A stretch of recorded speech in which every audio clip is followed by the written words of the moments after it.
Magdalena Ciemciwa, Marcinkowice koło Nowego Sącza, region Beskidu Sądeckiego, Lachy Sądeckie, region bardzo bogaty w tradycje, w przekazywanie tradycji. Zresztą z takiej rodziny pochodzę.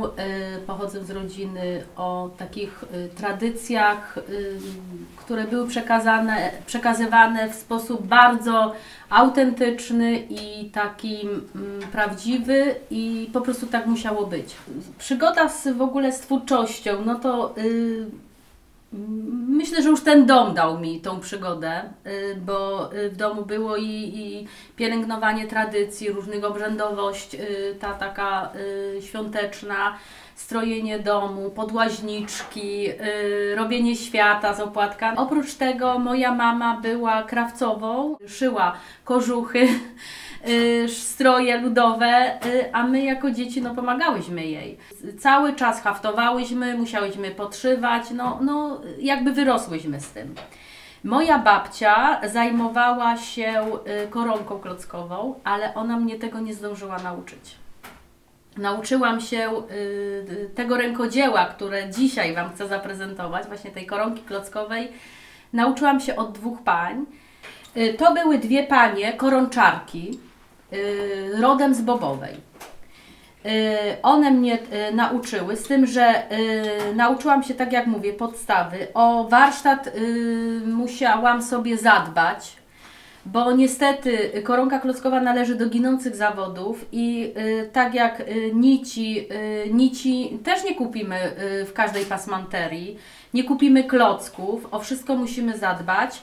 Koronka klockowa, jeśli chodzi o technikę, to i w Bobowej, i w Krakowie, bo jest region krakowski, jeśli chodzi o koronkę, i Włochy, i Belgia, to jest wszędzie ta sama technika robienia, prawda? Czyli co? Pleciemy koronkę, ale jakby takie szczegóły, czy taka charakterystyka regionów zaczyna się od wzornictwa. Ja się specjalizuję w koronce klockowej i w takim stylu zakopiańskim. Skąd się to wzięło tak u mnie? Będąc w Zakopanem, na pewno było to w Zakopanem, na demonstrowałam rękodzieło i podchodzi do mnie pewne małżeństwo z Poznania. I kiedy właśnie wyplatałam koronkę, ta pani podchodzi i mówi: o Boże, nareszcie widzę, jak to się robi. I wtedy ta pani właśnie mi się przyznała, że jakiś czas temu kupiła dom w Zakopanem i na strychu jest skrzynia pełna wzorów i chciałaby ofiarować komuś, kto będzie to robił, żeby to nie zaginęło. I tym sposobem stałam się właścicielką autentycznych wzorów zakopiańskich. Tutaj na przykład jeden z nich pokazuję. Tutaj mamy rok 1912. I tak się zaczęło, zaczęło, że ten styl zakopiański już został ze mną. Zaczęłam też współpracować z Muzeum Tatrzańskim. Poznałam też osoby, które robiły koronkę i miały stare koronki na przykład i one mi przynosiły koronkę, więc widziałam wzór, mogłam odtworzyć na podstawie koronki wzór, czyli odwrotna sytuacja. No i tak ten styl, zostanę przy tym stylu na pewno. Koronka klockowa, czyli mamy klocki. Cały czas dotykam klocków, nie nici. Klocki. Klocki są toczone przez takiego starszego pana. Właśnie można dotknąć właśnie pod rękę, bo ja lubię ten kształt, dwa wzorki to są takie moje. I właśnie tego nie kupimy. To właśnie trzeba zadbać sobie, gdzieś postarać się, żeby ktoś to zrobił. Nici lniane. I tutaj mamy nici. To są nici specjalne do koronki klockowej. Mogą być, tutaj mamy nici bielone, mogą być też nici szare. Można robić jedwabiem, można stosować nici bawełniane, ale raczej takie cienkie. Musi to być nitka bardzo równo sprzędziona. ponieważ zaraz wyjdzie taka skaza jakby. Wałek. Tutaj mamy taki duży wałek, ponieważ na tym dużym wałku robię duże koronki, żeby jak najmniej łączyć, bo wtedy ja na przykład widzę łączenie i mnie to by denerwowało w koronce. Więc te duże koronki na tym dużym wałku, to jest uszyty taki jakby śpiwór, może na tym małym Wam pokażę. Taki uszyty śpiwór i w środku jest siano albo trot. Ja jeszcze czasem dołożyłam sobie wióra, też się sprawdzają jak się mszy domy z Bali. I pełno szpilek, szpilki, szydełko, ale szydełko tylko na podciąganie nitki, tak zwane zahaftowywanie, zaraz pokażę kiedy mi to będzie potrzebne. No i jeszcze pod wałek, pod taki mały wałek, taka jakby podstawka, żeby ten wałek mi się nie ruszał. Pod wzór podpinam sobie tekturkę, żeby mi się po prostu łatwiej robiło. Tekturka jest tylko na jeden raz, ponieważ już jak jest ta dziurka po szpilce, no to już nie trzyma mi tak bardzo pracy. I tą koronkę, którą ja Wam dzisiaj zaprezentuję, będzie to koronka małoparkowa. Czyli koronka małoparkowa, inaczej tasiemkowa, paskowa, zależy jaki region. Czyli wzór, tutaj można zobaczyć, wzór wije się paskiem, proszę zobaczyć.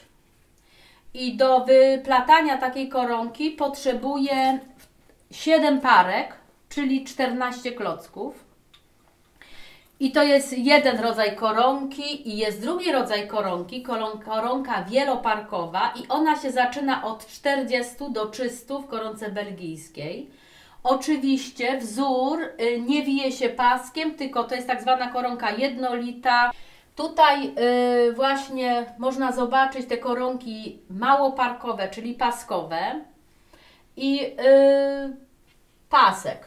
Pasek to jest tak zwane płócienko. Ten wzór nazywa się plaster miodu, podobne. Tutaj mamy pikoty, które są bardzo dekoracyjne, a je się robi, pokażę tutaj, to się plecie taki warkoczyk, a tutaj taka, prawda, kropeczka, która daje bardzo dużo takiego zdobnictwa, tutaj też widać. To się robi po prostu w tym warkoczyku tak, że biorę palec, zwijam i zaciągam. I to jest takie maleństwo jakby, ale dodaje bardzo dużo, no bardzo zdobnie potem koronka wygląda. Listki pełne, proszę zobaczyć, przy których jest też bardzo dużo pracy. Tutaj mamy pasek wykonany siekanką, to jest też takie nazewnictwo, to jest siekanka. Tutaj jest motyw siekanki. Tutaj mamy warkoczyk właśnie z tymi pikotkami i girlandka. To jest girlandka i to jest właśnie przy nauce ucznia, to najpierw uczymy ucznia pleść płócienko, tą podstawę, a potem przechodzimy do siekanki, ale ja do siekanki albo girlandki. Cały czas mam w jednej ręce 2 klocki i w drugiej ręce 2 klocki. I już tutaj muszę sobie przygotować.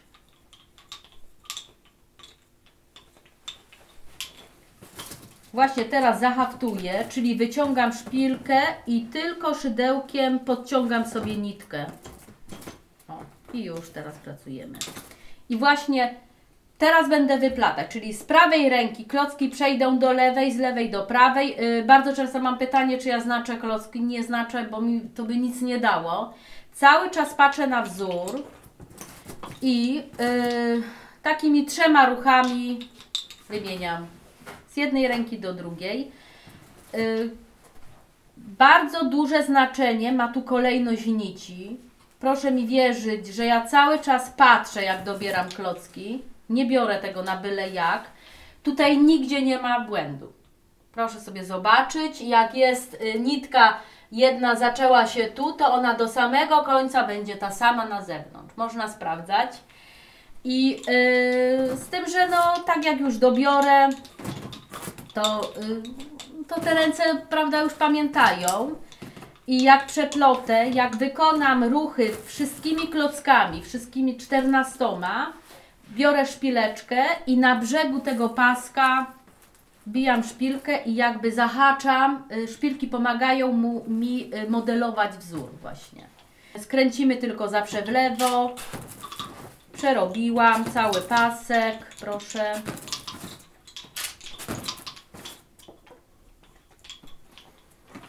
Doszłam znowu do brzegu, biorę szpileczkę i zahaczam sobie i znowu wracam się. Wielką mentorką tej koronki zakopiańskiej była Helena Modrzejewska, która jakby, ja czuję też taką z jej, no, że taką opiekę jakąś chyba. Te koronki właśnie, te wzory, które mam, to są właśnie dzięki niej, bo ona założyła szkołę w Zakopanem, sprowadziła pierwszych nauczycieli z Wiednia. Zachwyciła się tymi zdolnościami manualnymi tych ludzi. I najpierw w Zakopanem została stworzona szkoła dla mężczyzn i tam uczono snycerki bodajże. A w 1883 roku w maju Helena Modrzejewska rozpoczęła szkołę żeńską dla kobiet, dla dziewczyn i w pierwszej kolejności przyjmowano do tej szkoły okoliczne mieszkanki, czyli Zakopane, Poronin, Kościelisko, a nauczycieli sprowadziła z Wiednia. I te wzornictwo jest troszkę inne, takie bardziej kwiaty, no i tak to się zaczęło. Kłosowski z kolei jak projektował, to właśnie chodził po Zakopanem, zachwycał się już góralszczyzną, zachwycał się zdobnictwem domów i przenosił to na wzory, na projekty. Zawsze konsultował, tam pisze wyraźnie, że konsultował, pytał się tych koronczarek, czy to jest do zrobienia. Helena Modrzejewska jakby mi bardzo towarzyszy.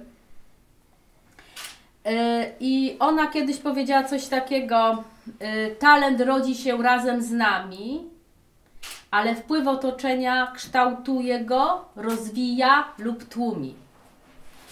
I ja miałam to szczęście, że to otoczenie mnie rozwinęło, nie stłumiło. I ja taka sama chcę być. Więc wiernie brnę cały czas w tą pracę.